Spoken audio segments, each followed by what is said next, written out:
I'm Vicco von Voss, and my life goal is to perfect my craft as a craftsman, and I build and design contemporary furniture. My first passion is the wood, are the trees. That's where my passion starts. It's getting that log, knowing where that log came from, that energy that went into that tree, taking that log and bringing it back here. Then we have the gift of opening that log up.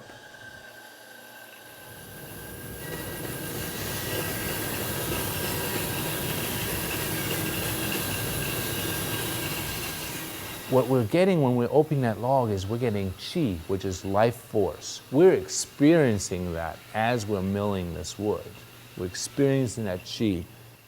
That's what I'm getting from that wood. That's what I'm getting from that material. Now, as I'm drying the lumber, that chi becomes more quiet, more subdued, because we have drawn the moisture out of the wood.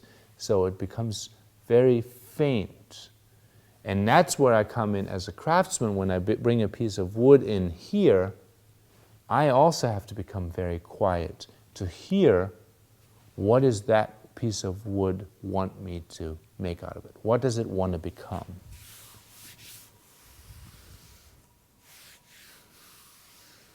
If I try to force the material,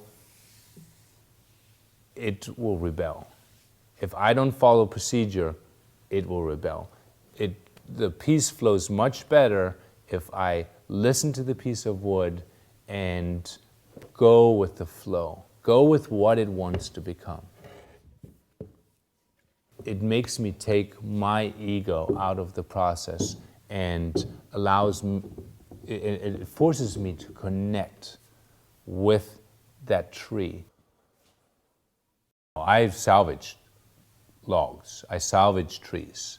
So that means I will get a tree that's been blown over by a hurricane or been taken down by a storm, or that's been taken down by a tree company. But it's not my personal right to cut down a tree, living tree.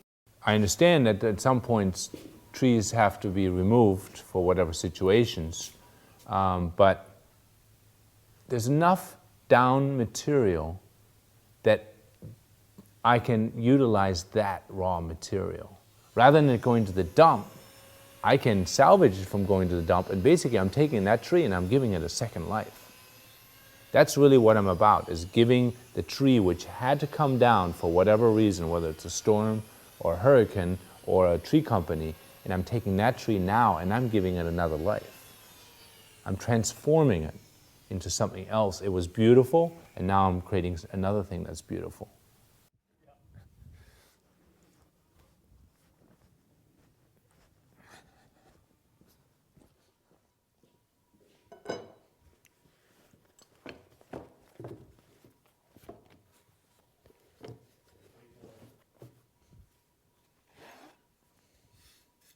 Wood is always alive.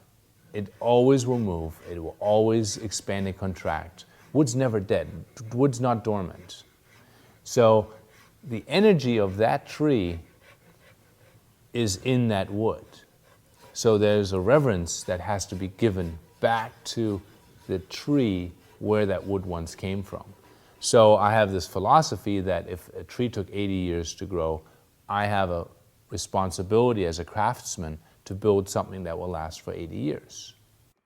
It puts an expectation on me as a craftsman to produce work that lasts physically, meaning using conventional joinery, so it lasts the test of time, but also as a designer, it puts the expectation on me that a design has to be a design that fits today, a design that fits tomorrow, and a design that fit yesterday. Basically, I'm responsible for building a timeless design so that you allow the piece to live for 80 years.